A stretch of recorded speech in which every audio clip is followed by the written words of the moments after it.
सो hi everyone.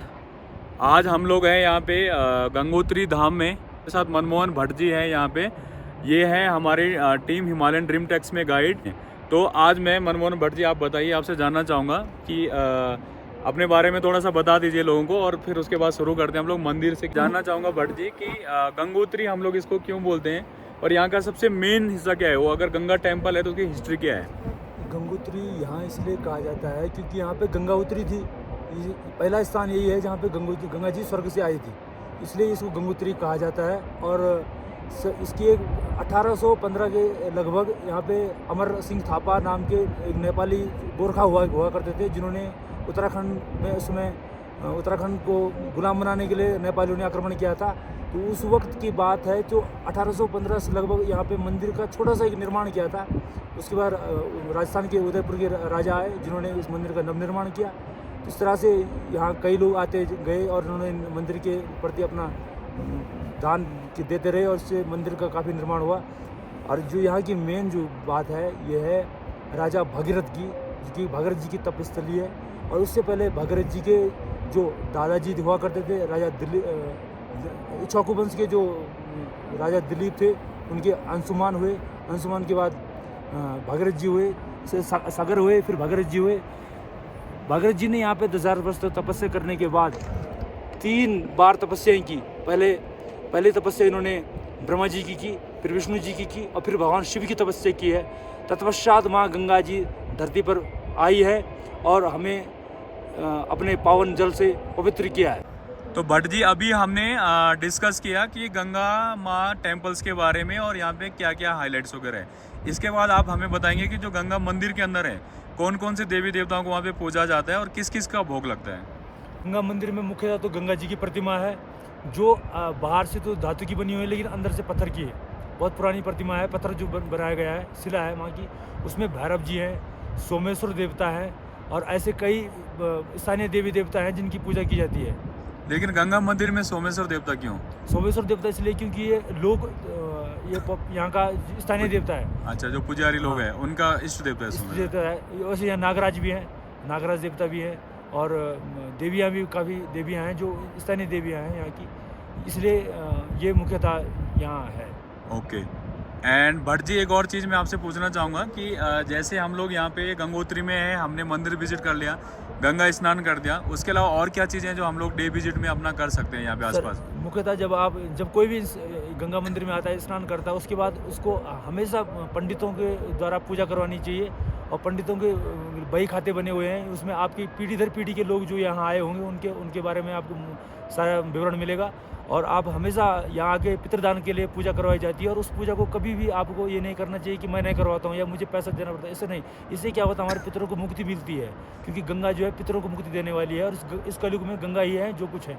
अगर जी sir. Okay. और भट्ट जी, मैं एक चीज़ और बताइए कि आपकी इसकी कहानी है इसके ऊपर कि तपोवन, यहाँ से आगे जाके अगर हम लोग ट्रैक करते हैं तो गौमुख है, गौमुख की क्या कहानी है, उसके बाद तपोवन और आगे आते हैं, उसके बाद कालिंदी खाल भी एक जगह है जो मेन रूट है, कनेक्ट करते हैं गंगोत्री से बद्रीनाथ। तो इसके बारे में थोड़ा सा बताइए आप। सर, तपोवन जो जगह है, ये बहुत तपस्या रही है, बहुत साधुओं की। स्वयं राजा दिलीप ने स्वयं यहाँ पे तपस्या की है, सुमति जी के साथ तपस्या की है, तपस्या रही है। यहाँ कामधेनु गाय जो थी, उनका चारागाह भी था, वहाँ चूंगा करती थी कामधेनु गाय, और इसलिए इनको गौमुख की उपाधि भी दी जाती है कामधेनु नंदिनी गाय की वजह से। कामधेनु की जो पुत्री है नंदिनी गाय, वो वहाँ चूंगा करती थी। और यहाँ एक कालिंदी पीक पड़ता है, जो यमुनोत्री के लिए यमुना जी निकलती है जहाँ से, उसके आगे सप्तऋषि कुंड भी है। लेकिन जो कालिंदी पीक है, यहाँ का एक विवरण मिलता है बहुत पुराणों में। कहते हैं कि जब भागीरथ जी माँ गंगा को एक रथ के एक पहिए के ऊपर, रथ का एक ही पहिया था और उस पहिए पे एक घोड़ा वो लेके आ रहे थे, तो उसके पीछे गंगा जी आ रही थी। तो अचानक उस जमाने की बात है कि नागों की उत्पत्ति यहीं से हुई मानी जाती है, हिमालय से ही। नागों में बासुकी नाग हुए, और ऐसे कई नाग हैं जो यहाँ तपस्या किया करते थे। तो इन्होंने अचानक देखा ध्यान के द्वारा कि गंगा जी को भागीरथ जी लेके जा रहे हैं। तो उन्हें लगा कि कोई मंत्रों द्वारा देवी को लेके जा रहा है, क्योंकि संसार की सबसे पवित्र नदी जो धरती पर कहीं थी नहीं उस वक्त। तो उन्होंने मंत्रों द्वारा गंगा जी को अपने अधीन कर लिया और नाग लोग ले गए। तो जब भागीरथ जी ने देखा कि गंगा माँ को है तो है नहीं, तो विलाप करने लगे, चिल्लाने लगे। तो उसके बाद उनकी कहानी कहते हैं भगवान विष्णु ने सुनी थी। तो भगवान विष्णु की आंखों से जो अश्रु निकले उस वक्त कि इस आदमी ने इतना त्याग किया है धरती अपने के लिए, तो उन्होंने जब अश्रु निकले तो अश्रुओं से कालिंदी पीक पर जो अश्रु गिरे हैं तो उन अश्रुओं से यमुना माई उत्पत्ति हुई है। और यमुना माई एक कन्या के रूप में उन्होंने भागीरथ जी से कहा है कि ये जो गंगा जी हैं वो अभी नागलोक में है और आपको ये मैं मंत्र देती हूँ, किसी मंत्र के द्वारा आप वहाँ जाइए। तो उस समय भागीरथ जी ने वो मंत्र ग्रहण किया, मंत्रों के द्वारा नागलोक गए और नागों से माँ का वाद विवाद चल रहा था। तो माता ने कहा कि मैं कलयुग के अंत में नागलोक में स्थान लूँगी। तो कहते हैं कि कलयुग में माँ गंगा जी नागलोक चली जाएंगी। तो इसलिए हमें गंगा जी को स्वच्छ और साफ और उसकी पवित्रता पर बहुत ध्यान देना चाहिए, क्योंकि एक दिन ऐसा भी आएगा कि हम लोगों को अपने घरों में सिर्फ गंगा जी के जल के छींटे ही मारने पड़ सकते हैं, गंगा जी आंखों से दिखेगी नहीं। ये आज हमारे देश के हालात हैं। इसलिए गंगा जी जैसी धनी जो हमारे देश को बना रही है और हमारे देश के लिए जो एक बहुत बड़ा गंगा जी का जो योगदान है, हाँ योगदान जो दे रही है माँ, वो अवसरणीय है। इसलिए हमें गंगा जी का विशेष कृपा बनी हुई है हम भारतीयों के ऊपर। इसके अलावा दूसरा जो आपने बताया कि भागीरथ जी ने जो है गंगा माँ को धरती में उतारा था, क्यों उन्होंने धरती पे उतारा, कारण क्या था उसके? इक्ष्वाकु वंश में इक्ष्वाकु वंश एक हुआ है, ये सूर्यवंशी हुआ करते थे सारे। इनके वंश में राम भी आए और सब इनके वंश में आए। तो दिलीप जी के राजा सगर की जो पुत्र हुए 60,000 पुत्र, राजा सगर के पुत्र हुए, उनमें से अंशुमान हुए, दिलीप हुए, दिलीप के बाद भागीरथ जी हुए। तो इन्होंने सबने तपस्या की गंगा जी को धरती पर लाने के लिए। कारण यह था कपिल मुनि के आश्रम में जब 60,000 पुत्र जाते हैं, इन्होंने उस समय एक विश्व विजेता बनने के लिए एक घोड़ा छोड़ा जाता था। तो उन्होंने अश्व छोड़ा। तो अश्व जो है अश्व इंद्र ने चुरा के कपिल मुनि के आश्रम में बांध दिया। तो जब वो वहाँ पहुँचे तो उन्होंने देखा कि ऋषि तो अपने तपस्या में बैठे हुए हैं और घोड़ा वहाँ बांधा हुआ है। तो उन्होंने लगा कि ऋषि ने घोड़ा वहाँ चुरा के बांध दिया। तो इन्होंने क्या किया, ऋषि को प्रताड़ित करना शुरू कर दिया। तो ऋषि की अपनी ध्यान में बैठे थे। तो जैसे ही ऋषि की आंखें खुली तो ऋषि ने जैसे इन लड़कों पे देखा तो ये सब जल के भस्म हो गए। तो और फिर इन्हें मुक्ति देने का, क्योंकि उस जमाने तो सत्य की बात थी, तपस्या की बात थी, जो मुंह से कह दिया वही होना था। तो उन्होंने भस्म कर दिया। तो उन्होंने फिर एक वरदान भी ये भी दिया कि तुम्हारी भला तभी होगा जब आके गंगा जी स्वर्ग से धरती पर आएंगी। क्योंकि किसी भी काम के पीछे कोई ना कोई धारणा तो बनी रहती है कि जो अभी होगा उसके बाद क्या होने वाला है, कल कैसा होगा। तो फिर उसके बाद राजा अंशु सबने तपस्या की, लेकिन कोई ये काम नहीं, 3 पीढ़ी तपस्या में चली गई, कोई नहीं कर पाया। आखिर में भागीरथ जी हुए। भागीरथ जी ने बहुत पहले पहले उन्होंने ब्रह्मा जी की तपस्या की। तो ब्रह्मा जी ने कमंडल से गंगा जी निकली। फिर विष्णु जी की तपस्या की, विष्णु जी की चरण पादुका से गंगा जी निकली। फिर भगवान शिव ने जटाओं में धारण किया गंगा जी को, फिर शिव की तपस्या की।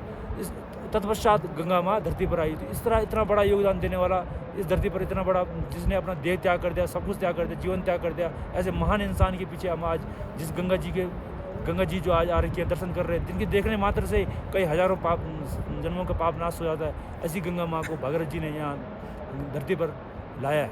ओके।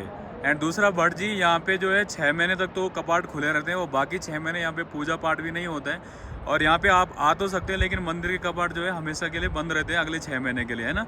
इनका तिथि निर्धारण है। और बाकी विंटर में क्या होता है यहाँ पे, कैसे भोग लगता है, कैसे पूजा होती है, क्या रहता है यहाँ पे सर जब सर्दियों में 6 महीने का सीजन होता है सर्दियों का, तो उस वक्त गंगा जी तो अपनी डोली लेके मुखी मठ चली जाती है। मुखी मठ माँ का स्थान है, या मायका भी कहते हैं, मुखवा गाँव में उसको धराली के मुखी मठ भी बोलते हैं उसको। लेकिन यहाँ पे उस वक्त कहते हैं कि 4 धामों से डोलियाँ अपने स्थानीय जगह चली जाती है जहाँ वो रहती है। इन 4 धामों में या गंगोत्री, यमुनोत्री, केदारनाथ, बद्रीनाथ जहाँ भी हो, यहाँ पे देवी देवता पूजा करते हैं। ये देवी देवताओं की पूजा का समय, उस समय यहाँ पे कोई भी ढोल यंत्र कोई भी नहीं बजता है। यहाँ पे साधारण ढंग से पूजा की जाती है। धारा पूजा होती है, मंदिर की पूजा होती है, बाहर से ही होती है। जो मंदिर होता है माँ का, वो मंदिर मंत्रों द्वारा किलित कर दिया जाता है। वो उसके बाद हम कोई वहाँ पे कुछ कर नहीं सकते। यहाँ पे भैरव देवता हैं, और जो यहाँ पे माँ के साथ एक वीर देवता के रूप में रहते हैं, जो रखवाली करते हैं। भैरव देवता, सोमेश्वर देवता भी है, लेकिन सोमेश्वर देवता माँ के साथ मुखी मठ चले जाते हैं, तो भैरव देवता यहाँ पे प्रधान देवता माने गए हैं। अच्छा, तो आपने भट्ट जी यहाँ पे मेरे ख्याल से शीतकालीन में समय बिताया है, तो कैसी आपकी जर्नी यात्रा रहती है? विंटर में बर्फ़ गिरती होगी, काफ़ी सारी चीज़ों का जो है आपको यहाँ पे सामना करना पड़ता होगा, कठिनाइयों का, कि पानी नहीं है, लाइट नहीं है, तो किस प्रकार से आपकी दिनचर्या होती है यहाँ पे?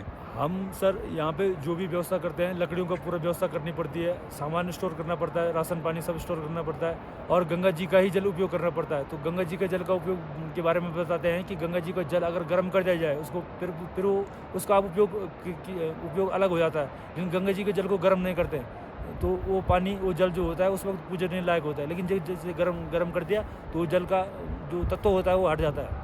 इसलिए हम उस जल को यूज़ कर लेते हैं। और हमारे पास कोई साधन नहीं, जल का यहाँ पे कहीं भी कोई व्यवस्था नहीं होती है, और लकड़ियों की कोई अलग कोई व्यवस्था नहीं है सर। जो व्यवस्था पहले कर दी फिर बर्फ़ पड़ती है सर, बहुत आधा मंदिर बर्फ़ में डूबा रहता है। तो इसके बाद अगर आपको किसी से कनेक्ट करना हो, कॉलिंग नेटवर्क नहीं है, तो आपको कहाँ जाके आपको नेटवर्क मिलते हैं नीचे? सर हम जाते हैं, कभी कभी हम भैरव घाटी पहुँचते हैं, भैरव घाटी भैरव मंदिर के नीचे, वहाँ पे कभी कभी हमें नेटवर्क मिल जाता है। वहाँ से कभी कभार BSNL से बात कर लेता है, और सर फिर नीचे निकलना पड़ता है। और सर यहाँ कोई व्यवस्था नहीं है, 6 महीने तक यहाँ रहना पड़ता है, कोई बात नहीं, कोई गाड़ी नहीं, कोई यातायात नहीं, कुछ नहीं होता। तो बेसिकली ये एक भगवान को समर्पित ये 6 महीने की जो आपकी जर्नी है काफ़ी कठिनाइयों भरी रहती है, और इसको आप पूरा करते हैं और उसके बाद दोबारा इंतजार करते हैं कि कब गंगा माँ की डोली जो है आके यहाँ पे विराजित हो और दोबारा से यात्रा जो है सुचारू रूप से शुरू हो। तो बहुत बहुत धन्यवाद मनमोहन भट्ट जी, आपका हमारे साथ जुड़ने के लिए, और आप बने रहेंगे, है ना? जय गंगा धन्यवाद। मैया।